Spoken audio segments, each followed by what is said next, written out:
मुझे बड़ी खुशी है कि प्रधानमंत्री जी के सफाई स्वच्छ भारत अभियान के अंतर्गत हर आदमी, हर इंसान, इंडस्ट्रियलिस्ट, गवर्नमेंट डिपार्टमेंट सब इसको बहुत सीरियसली ले रहे हैं। आज हमारे पास डिप्टी लेबर कमिश्नर साहब खुद आए और मतलब सब परस्यू कर रहे हैं कि भाई हम सब भी उनके साथ जो 30 सितंबर और 1 अक्टूबर को सफाई अभियान छेड़ा गया है, हम अपने फैक्ट्री के हर मजदूर को, श्रमिक को उत्साहित करें, प्रेरित करें कि वो भी सड़क पर उतरे और सरकार के साथ हाथ मिला के सफाई अभियान के अंदर पूरी तरह से शामिल हो। तो मेरी आप सबसे रिक्वेस्ट है कि आप नीचे डाउन द लाइन सबको, हर इंसान, हर श्रमिक को बोलो कि भाई 30 और 1 तारीख को अपना जितना ज़्यादा से ज़्यादा समय निकाल सकते हैं निकाल करके और अपने शहर को बिल्कुल एकदम चमकाने में कोई कसर ना छोड़े। फरीदाबाद को स्मार्ट सिटी बनाने के लिए जिला प्रशासन ने पूरी ताकत झोंक दी है। सरकार की सभी एजेंसियां शहर के लोगों से राय जानने के लिए कई तरह के प्रयास कर रही है। वहीं स्थानीय प्रशासन सफाई अभियान के प्रति गंभीर रुख अपनाते हुए हर संभव प्रयास से शहर को साफ सुथरा बनाने में जुटा हुआ है।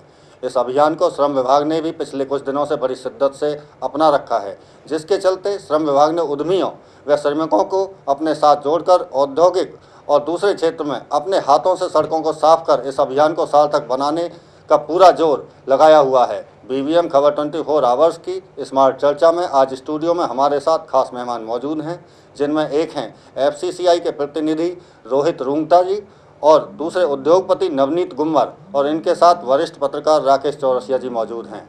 ये सभी मेहमान आज की चर्चा में स्मार्ट सिटी को लेकर अपने अपने विचार व्यक्त करेंगे। मैं सबसे पहला सवाल रोहित रुंगटा जी से करता हूं। रोहित रुंगटा जी, शहर में पिछले 20 दिनों से श्रम विभाग ने एक सफाई अभियान छेड़ रखा है, जो औद्योगिक क्षेत्र में जगह जगह जाकर सफाई कर रहे हैं श्रमिकों को साथ लेकर, और उसमें कंपनियों के प्रतिनिधि भी साथ दे रहे हैं, ऐसा उनका मानना है। आप कैसे सोचते हैं, क्या साथ मिल रहा है या कितना उचित है, कितना अनुचित है जो जिस तरह के उन्होंने अभियान को चलाया है? देखिए, मेरा ये मानना है कि ये जो उन्होंने अभियान चलाया है पिछले 20 दिन से, सबसे इम्पॉर्टेंट बात ये है कि इस अभियान को चलाने के पीछे सबको इसके बारे में जानना ये ज़रूरी है कि ये अभियान ऐसा कुछ चल रहा है। आज की डेट में अगर हम देखें कि इस अभियान के बारे में सिर्फ इंडस्ट्रीज़ के कुछ लोग सिर्फ मौजूद हैं या जो जानते हैं कि इस तरीके का कुछ अभियान है जो मोदी जी के नेतृत्व में या गवर्नमेंट के नेतृत्व में लोकल फरीदाबाद के डिपार्टमेंट के लोग इसको चला रहे हैं। मगर मेरा ये कहना है कि इस तरीके के अभियान को चलाने के लिए सबसे पहले आप जितने भी इंडस्ट्री एसोसिएशंस हैं, जितने भी औद्योगिक क्षेत्र हैं, अलग अलग सेक्टर्स, सेक्टर 24 हो गया, डीएलएफ हो गया, बल्लभगढ़ हो गया, सबके कुछ प्रतिनिधियों को आपको इन्वॉल्व करने की ज़रूरत है। जितने भी रेसिडेंट वेलफेयर एसोसिएशंस हैं, सबके कुछ लोगों को आपको वहाँ पे लाने की ज़रूरत है। सबको पहले ये अवेयरनेस करवाने की ज़रूरत है कि इस तरीके का कोई अभियान हमारे फरीदाबाद में चलाया जा रहा है, जिसका लॉन्ग टर्म में बहुत बेनिफिट सबको मिलने वाला है। रोहित जी, जिस तरह से कह रहे हैं गुम्मर साहब, क्या ये वास्तव में सही है कि आपको इस अभियान के बारे में पता नहीं है जो पिछले 20 दिन से चल रहा है? कुछ हद तक मैं सहमत हूँ।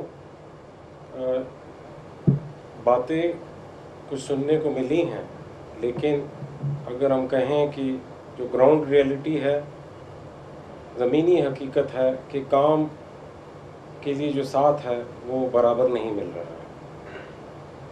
उद्योगपति खुद अपनी तरफ से प्रयास कर रहे हैं, अलग अलग एसोसिएशंस लगी हुई हैं, मगर जब तक सरकार का पूरा साथ ना मिले, मैं ये कहूँ, मेरा ये अपना मानना है कि जीवन में किसी भी क्षेत्र में सफलता के लिए सबसे जो ज़रूरी है वो है मन की तैयारी। हम अपनी मनोवृत्ति कहते हैं, एटीट्यूड बोलते हैं। चाहे एक बच्चा है, चाहे एक डॉक्टर है और चाहे वकील है, जब तक मन की तैयारी नहीं होगी, आप बड़े से बड़े अस्पताल में चले जाएं, लेकिन सब कुछ होने के बावजूद अगर डॉक्टर की मन की तैयारी नहीं है तो वहाँ सफलता नहीं मिल पाएगी। नवनीत जी, अभी आपने जो बात कही या रोहित जी ने भी कही अवेयरनेस को लेकर, मेरा उससे भी आगे बढ़कर आपसे सवाल है कि श्रम विभाग को ऐसी क्या ज़रूरत पड़ी कि उसे एक अभियान के रूप में सफाई कराने की ज़रूरत पड़ रही है? क्योंकि आपके फरीदाबाद में और 32,000 से ज़्यादा उद्योग छोटी बड़ी इकाइयां हैं, 5 बड़े संगठन हैं और 5 लाख से भी ज़्यादा श्रमिक यहाँ काम करते हैं। और सबसे ज़्यादा देखा गया है कि सबसे ज़्यादा गंदगी आपके औद्योगिक क्षेत्रों में ही देखने को मिलती है। देखिए, ऐसा है, आप खुद समझ सकते हैं कि अगर एक दूसरे डिपार्टमेंट को आने की ज़रूरत पड़ी है श्रम विभाग को, तो मुझे सीधा सीधा ये लगता है कि जो कॉरपोरेशन है, क्या वो अपनी जिम्मेवारी सही तरीके से निभा रहा है। तो मेरा तो ये मानना है कि एक प्रोग्राम मैंने अटेंड किया था जहाँ ये बताया गया था कि 27 लाख से लेकर 30 लाख की जो जहाँ पॉपुलेशन है हमारे शहर की, उसमें 2,500 से 3,000 कर्मचारी हैं कॉरपोरेशन के पास, और हर तरह के वहाँ पढ़े लिखे लोग भी हैं।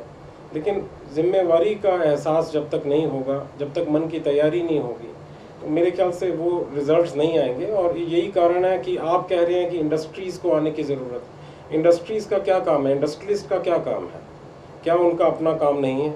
क्या वो अपने काम को छोड़ करके सड़कों पे उतरना हर रोज़, क्या ये आप समझते हैं कि क्या ये सही राय है या सही एक दिशा में हम लोग इस तरह से क्या हम लोग रिजल्ट्स जी, हमारे साथ में वरिष्ठ पत्रकार शहर के राकेश चौरसिया जी भी हैं। चौरसिया साहब, 2 अक्टूबर को पिछले साल नरेंद्र मोदी ने भी झाड़ू हाथ में उठाई थी, क्या उनका वो हो सकता है जिस तरह से नवनीत जी कह रहे हैं कि उनका काम नहीं था, वो उन्होंने एक तरफ से यही कहना वो चाह रहे हैं, तो आप दोनों हमारे जो मेहमान हैं इनकी बातों से कितने सहमत हैं? देवेंद्र जी, मैं ये देख रहा हूँ कि ये शहर जो है एक नया शहर है।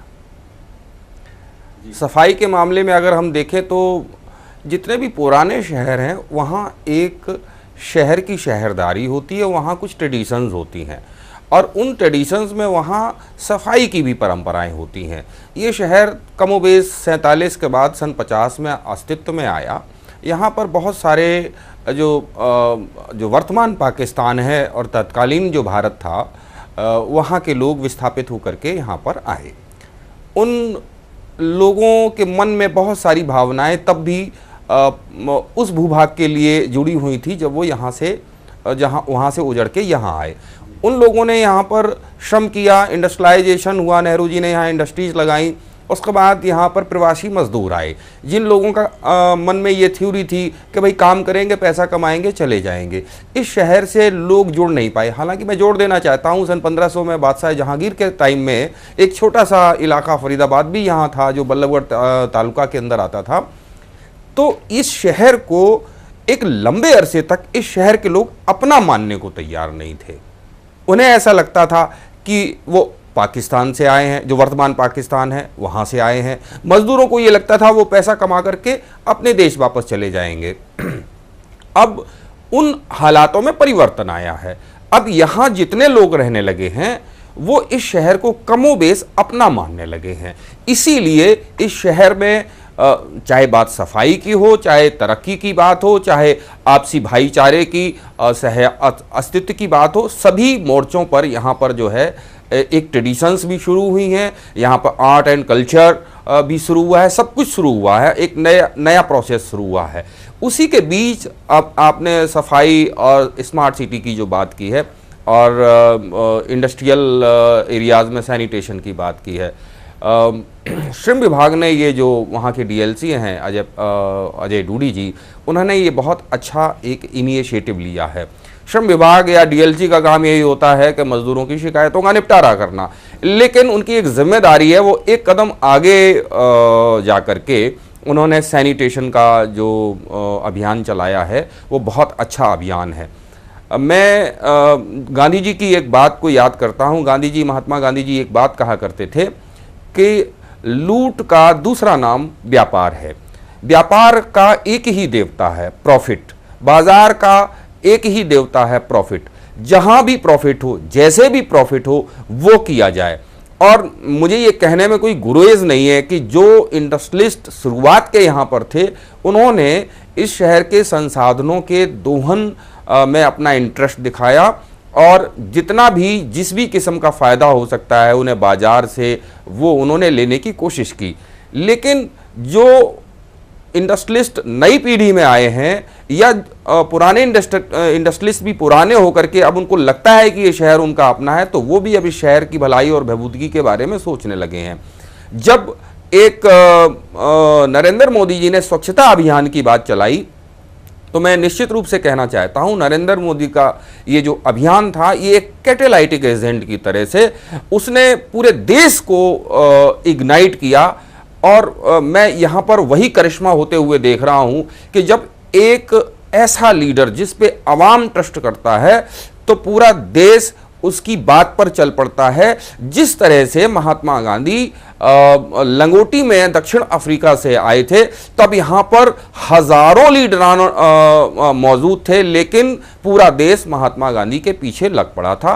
आज मैं वही सूरत हाल नरेंद्र मोदी के साथ देख रहा हूँ। नरेंद्र मोदी ने कहा कि झाड़ू उठाओ, तो बेशक भाजपा के कुछ चुनिंदा नेताओं ने फोटो सेशन या ट्रेडिशनल तरीके से उस बात को अपनाने की कोशिश की हो, लेकिन मैं ये देख रहा हूँ कि अब उनको पता लग गया है कि वाकई काम करना होगा स्वच्छता अभियान के मुद्दे पर, और केवल फोटो सेशन से काम नहीं चलने वाला है। जी बिल्कुल। रोहित जी, क्या आप भी कोई संदेह है? आप जैसा कह रहे हैं कि भाई ये अभियान सफल तब होगा जब पहले अवेयरनेस होती, क्या ये जरूरी नहीं था कि इस अभियान को आप सपोर्ट करते और आप उससे भी आगे बढ़ के खुद क्यों नहीं सफाई अभियान को इसको आगे जारी रखते?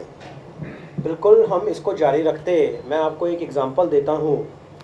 इस तरीके का हम ये मानते हैं कि नरेंद्र मोदी जी ने 2 अक्टूबर 2014 में इस तरीके का अभियान चलाया जिसको स्वच्छ भारत अभियान का नाम दिया गया।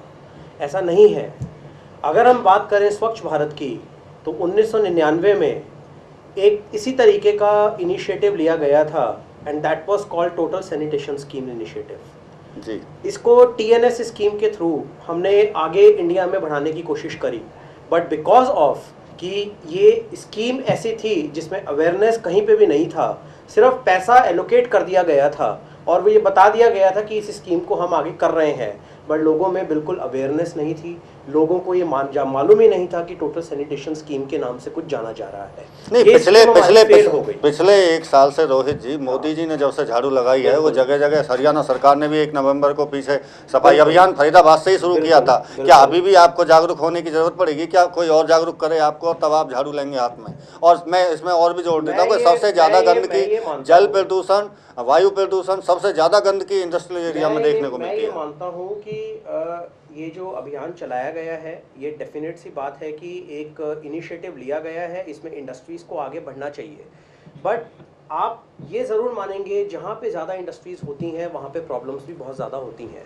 इंडस्ट्रीज़ कोई भी चीज़ अगर आगे करेगी तब भी कॉरपोरेशंस उस पर उंगली उठाएंगे, इंडस्ट्रीज़ नहीं करेंगी तब भी कॉरपोरेशंस उंगली उठाएंगे। क्या ये भी ऐसा काम था जिस पे कोई उंगली उठाएगा? ये एक ऐसा काम है कि एक स्टेप, हम पॉजिटिव स्टेप की तरफ अब अपने भारत को आगे बढ़ा रहे हैं। This is a kind of a positive step in which we are moving a progressive India. Progressive हम आगे हम 2020 या 2025 का अगर हम विजन देखते हैं इंडिया को एक बनाने का, हम एक पॉजिटिव स्टेप की तरफ बढ़ गए हैं। मगर अगर आप ये सोचेंगे कि हमें एक झाड़ू लगा के हम सिटी को स्मार्ट बना देंगे, ऐसा भी नहीं है। येस, डेफिनेटली मैंने यही कहा कि ये एक स्टेप है, 1% हम इसको आगे बढ़ा रहे हैं। इसमें बहुत सारी ऐसे स्वच्छता अभियान और स्मार्ट सिटी में बहुत सारे और एरियाज ऐसे हैं जिसमें सिर्फ इंडस्ट्रीज कुछ नहीं कर सकती। It needs the support of not only local people या local departmental people, it needs the support of state level people also. जी बिल्कुल रोहित जी। नवनीत जी, अभी हम जिस तरह से बात कर रहे हैं, रोहित जी अभी भी इस सफाई अभियान से बहुत ज़्यादा सहमत नहीं है। और मैं दूसरा सवाल आपसे, आप सेक्टर 6 में उद्योगपति हैं, सेक्टर 6 में आपकी इंडस्ट्री है, वहाँ आपने एक रोल मॉडल के रूप में एक सड़क को ईजाद किया है और अपने पैसों से उसको एक इस तरह से मेंटेन किया है कि और लोग भी उसको देखने के लिए वहाँ पहुँच रहे हैं। तो क्या इनकी बातों से आप कितने सहमत हैं? देखिए, ऐसा है कि जब हमें लगा कि हमें, क्या आपको भी कोई जागरूक करने के लिए पहुंचा था क्या इस सड़क को बनाने के लिए इस तरह से? नहीं, हम लोग देखिए काफ़ी समय से प्रयास कर रहे थे, लेकिन जो पिछले 2 महीने में जो प्रयास हम लोगों ने किए उससे जो रिजल्ट्स आने शुरू हुए वो हमने भी नहीं सोचा था, सपने में भी किसी ने नहीं सोचा था कि हम लोग इस लेवल तक पहुंच जाएंगे। तो आज वो रोड जो 6-7 की डिवाइडिंग रोड है, उसके ऊपर दोनों तरफ ग्रीन बेल्ट्स के ऊपर काम, इतना ज़बरदस्त काम हुआ है कि उस ग्रीन बेल्ट को देखने के लिए अलग अलग क्षेत्रों से, औद्योगिक क्षेत्रों से लोग आ रहे हैं, अलग अलग रेजिडेंशियल एरिया से लोग आ रहे हैं। उसके ऊपर रिफ्लेक्टर्स लगाए गए हैं, येलो लाइन की गई है, पोल्स को पेंट किया गया है। कल हम लोग उस पे रोड साइनेजेस लगाने जा रहे हैं, जो कि किसी भी, ना तो रेजिडेंशियल एरिया में ना इंडस्ट्रियल एरिया में वो रोड साइनेजेस नहीं है। सिर्फ आपको नेशनल हाईवेज पे या दिल्ली में वो वैसे रोड साइनेजेस नजर आते हैं। बिल्कुल नवनीत जी, आप सही कह रहे हैं, सारी चीज़ें आपने हमने भी उसको देखा है और लोगों ने भी देखा है उस चीज़ को। मैं ये दूसरा सवाल मेरा ये है आपसे कि इसके लिए क्या किसी को जागरूक करने की ज़रूरत पड़ी आपको, या खुद ही अपने आप आपने ये कदम उठाया है कि एक से दूसरा, दूसरे से तीसरा, तो ये हमने जो जोड़ने का प्रयास किया और लोग जुड़े और आपस में जुड़ते चले गए, तो इस वक्त मैं कहूँगा कि 100% लोग जो हैं वो जुड़े हुए हैं। हर एक मेंबर जुड़ गया है, उसे प्यार हो गया है उस रोड से, और आसपास का जो एनवायरनमेंट जो डेवलप हो रहा है उसे बहुत अच्छा लगने लगा है। चौरसिया जी, दो मेहमान हमारे यहाँ बैठे हैं, दोनों ही के अलग अलग विचार हैं। रोहित जी सहमति के साथ असहमति भी जता रहे हैं। दूसरी तरफ नवनीत जी ने सेक्टर 6 में एक रोल मॉडल पेश किया, सड़क को उसका सुधारीकरण कर, सौंदर्यकरण करके। आप कितने सहमत हैं इन दोनों से? मैं इन दोनों के विचारों को सुनने के बाद एक बात ज़रूर कहना चाहता हूँ, और वो ये है कि जो हमारा देश है और जो हमारी सभ्यता है, वो हज़ारों वर्षों और लाखों वर्षों से जो हमारे जो पूर्वज थे, उन्होंने जो अनुभव किया, जो तजुर्बा किया, और उस तजुर्बे को प्रसंस्कृत करके ग्रंथों के तौर पर, परंपराओं के तौर पर जो सूत्र प्रतिपादित किए जीवन शैली के, उस पर अंग्रेज़ों के बाद, लॉर्ड मैकाले की शिक्षा के बाद एक हमला हुआ, आक्रमण हुआ। शक मुग़ल तुर्क्स के साथ पुर्तगाली डचीज़, और इसके बाद फिर अंग्रेज़ों का बहुत बड़ा हमला हुआ हमारी संस्कृति पर, हमारी जीवन शैली पर। उसी का नतीजा है कि वहाँ का जो स्लज था, स्लैंग था, उसको हमने अडॉप्ट कर लिया। मैं एक बात अपने दर्शकों को ये बताना चाहता हूँ कि पाश्चात्य सिविलाइजेशन महज 250-300 सालों का है। तब जब यूरोप से लोग अमेरिका में गए और उन्होंने तोपों के दहाने के सामने रेड इंडियंस को खड़ा करके वहाँ मार दिया, कब्जा कर लिया, और उपनिवेश के तौर पर वहाँ पर वो रच गए, बस गए। वो लोग हमको सिविलाइजेशन की परिभाषाएं दे रहे हैं और हम उसको अडॉप्ट करते जा रहे हैं, क्योंकि हम अपना आत्मसम्मान खो चुके हैं। अब मैं आपको स्वच्छता के बारे में एक बात बताना चाहता हूँ कि हम पाश्चात्य संस्कृति के हमले के इतने शिकार हो चुके हैं कि हमें यही नहीं पता कि हम किससे और क्या सीखना चाहते हैं, जबकि हम अपनी ट्रेडिशंस को भूलते जा रहे हैं। बात ये चल रही थी इंडस्ट्रीज़ के पॉल्यूशन की। मैं देवेंद्र जी आपको बात बताना चाहता हूँ। एक सर्वे के मुताबिक यहाँ पर 60 to 70% जो पॉल्यूशन है वो वेहिकुलर पॉल्यूशन है। यहाँ पर तकरीबन 25% जो है पॉल्यूशन वो इंडस्ट्रियल पॉल्यूशन है। यहाँ पर क्रैशर का भी पॉल्यूशन है। क्रैशर शिफ्ट हुए, वहाँ पर जो स्प्रिंकल्स वाटर लगे हुए हैं, वहाँ पर पानी के छिड़काव के लिए जो यंत्र लगे हुए हैं, वो हमेशा डिफंक्ट रहते हैं। मैं आपको एक बात बताना चाहता हूं कि जिन बड़े कारखानों में ETP लगे हुए हैं, वो केवल शो पीस की तरह लगे हुए हैं, क्योंकि उनकी परिचालन लागत, उनकी जो रनिंग कॉस्ट इतनी ज़्यादा है कि उन्हें बंद रखा जाता है। उसमें प्रतिदिन केमिकल्स की डोजिंग होती है, तब जाकर के पानी प्यूरिफाइड होता है। वो केमिकल्स बड़े महंगे हैं, उन एपरेटर्स को चलाने के लिए ऑपरेटर्स चाहिए। अब ये जो बाजार का जो एक सबसे बड़ी दिक्कत है कि हम कॉस्ट कटिंग वहाँ से कर लें, पॉल्यूशन का कुछ भी होता रहे, वातावरण का कुछ भी होता रहे, ये जो एक नीयत होती है वो सबसे ज़्यादा बड़ी दिक्कत है। और मैं सारे उद्योगपतियों को इसमें शुमार नहीं करना चाहता। हमारे देश में अजीज प्रेम जी, टाटाज, बिरलास, जमशेद, गोदरेज जैसे पेट्रियट इंडस्ट्रियलिस्ट भी हैं। और देवेंद्र जी, मैं अभी आपको एक बात बताना चाहता हूं कि एक अमेरिकन ने आकर के सारे हिंदुस्तानी उद्योगपतियों के चेहरे पर एक बहुत बड़ा थप्पड़ मारा। उस थप्पड़ की झन्नाहट को मैंने भी महसूस किया। जो शेयर बैरन हैं अमेरिका के, वॉरेन बफेट, वो बेंगलुरु में आए और उन्होंने ये कहा कि आप लोग दान कीजिए। मुझे बड़ी शर्म हुई, मुझे ये तमाचा और थप्पड़ सा महसूस हुआ कि दानवीर कर्ण और दधीची के देश में आकर के एक अमेरिकन हमको दान की परंपरा के बारे में बता रहा है, और हमारे देश के जो धन कुबेर हैं, धन्ना सेठ हैं, उद्योगपति हैं, वो इतने धर्म विमुख हो चुके हैं, अपने उत्तरदायित्व से इतने एक तरफा हो चुके हैं कि प्रॉफिट ही उनका देवता हो गया है। और आज एक भारत सरकार को एक नया इंस्ट्रूमेंट, नई क्लॉज शुरू करनी पड़ी CSR की, कॉमन सोशल रिस्पॉन्सिबिलिटी।